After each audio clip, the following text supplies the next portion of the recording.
Hi అండి. ఏంటా special అనుకుంటున్నారా? ఈ వీడియో ఏంటంటే ఈరోజైతే గోపి ఫ్రైడ్ రైస్ చేశానండి.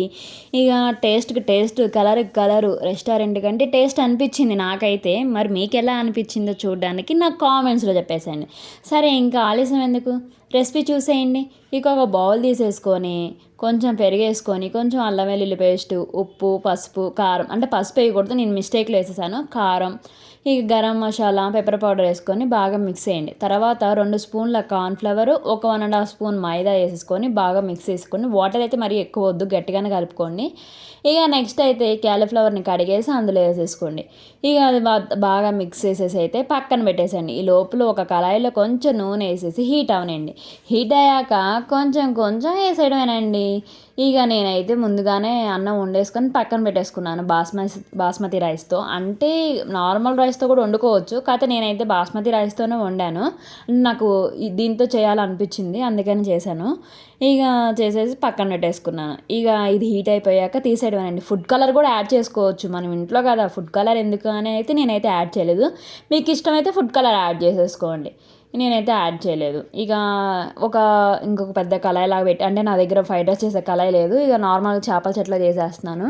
ఇవి పెట్టేసి కొంచెం నూనె వేసుకొని కరివేపాకు వేసుకోండి. కరివేపాకు కూడా కొంచెం వేగాక స్మెల్ వస్తుంది, అప్పుడు మిర్చి వేసేసుకోండి. మిర్చి కూడా మంచిగా వేగాక అప్పుడు క్యారెట్ వేయండి. క్యారెట్కి అయితే కొంచెం టైం పట్టింది, ఒక 2-3 మినిట్స్, కొంచెం ఉడకాలి కాబట్టి. ఇక క్యారెట్ వేసేసి ఒక 2 నిమిషాలు ఆగేసి అప్పుడు మనం క్యాబేజీ, క్యాప్సికమ్ ఉంటే బీన్స్ కూడా వేసుకోండి. బీన్స్ కూడా బాగుంటుంది టేస్ట్. నేనైతే బీన్స్ లేవు నా దగ్గర, 2 ఉంటే వేసేసుకున్నాను. మీరైతే, నాకైతే తెలీదు క్యాప్సికమ్ వేస్తారో వేయరో, నేనైతే ఫ్రైడ్ రైస్లో క్యాప్సికమ్ వేస్తాను కంపల్సరీగా. మరి మీరు వేస్తారో లేదో నాకైతే తెలియదు. మీరు కూడా ఒకసారి వేసుకొని చూడండి, ట్రై చేయండి, టేస్ట్ అయితే బాగుంటుంది. ఇక వేసేసి మిక్స్ చేసేసి ఒక 2 నిమిషాలు ఉంచండి. ఇక 2 నిమిషాలు మూత పెట్టేసి పక్కన పెట్టేశాక ఇక రైస్ అయితే వేసేసుకోండి. నేనైతే రైస్ మొత్తం వేసేసుకొని బాగా ఒకసారి అయితే మిక్స్ చేసేసుకోండి. మొత్తం బాగా ఒకసారి మిక్స్ చేసేసుకోండి.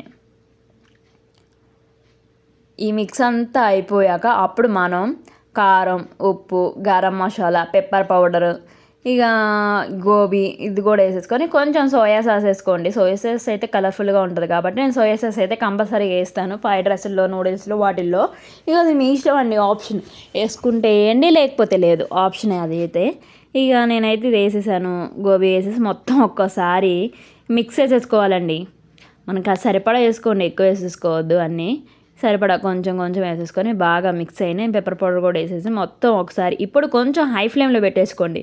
హై ఫ్లేమ్లో పెట్టేసుకొని ఏదో ఉంటే హై ఫ్లేమ్లో అయితే బాగా కుక్ అవుతూ ఉంటుంది. ఇప్పుడు సిమ్లో అయితే లైట్గానే ఎగుతుంది కాబట్టి హై ఫ్లేమ్లో పెట్టేసుకొని బాగా మిక్స్ చేసేయాలి. అదే కళాయి అయితే ఇట్లా ఓపొచ్చు కాబట్టి, లేదు కాబట్టి ఇక మొత్తం బాగా మిక్స్ అయిపోవాలండి. మిక్స్ అయిపోయాక ఇప్పుడు కొత్తిమీర, ఇది ఉల్లికాడ ఉంటుంది కదా, ఉల్లికాడ మొత్తం వేసుకొని బాగా మిక్స్ చేసేసేయండి. హై ఫ్లేమ్లో పెట్టే, ఇది కూడా హై ఫ్లేమ్లో పెట్టి బాగా మిక్స్ చేయండి. ఇక అంతేనండి. టేస్ట్ అయితే అసలు చూడండి, మీరు చూస్తుంటే నోరూరిపోతుంది కదా, కలర్ఫుల్గా వచ్చింది కదా, బయట కూడా ఇంతే ఉంటుంది కదా కలర్ఫుల్గా. నాకైతే నచ్చింది బాగా. ఇంకేం లేదండి, ఆనియన్ అయితే కట్ చేసేసుకొని ఇక ప్లేట్లో అయితే సర్వ్ చేసుకోవడమేనండి. తింటే ఉంది, రెస్టారెంట్ కంటే తక్కువేం కాదు నా ఫ్రైడ్ రైస్ కూడా అనిపించింది. అంటే కొంచెం ఎక్కువ చెప్తున్నానా? లేదండి, టేస్ట్ కూడా అంతే ఉంది. ఒకసారి మీరు కూడా ట్రై చేసి ఎలా ఉందో నాకు కామెంట్స్లో చెప్పేసేయండి. ఇక వేడిగా తింటే ఉంటుంది. ఇంకా నేనైతే తినేసి బాగుందని చెప్పేస్తున్నాను. మీరు కూడా తినేసి ఎలా ఉందో నాకు కామెంట్స్లో, సారీ ట్రై చేసి ఇంట్లో ఎలా ఉందో కామెంట్స్లో చెప్పేసేయండి.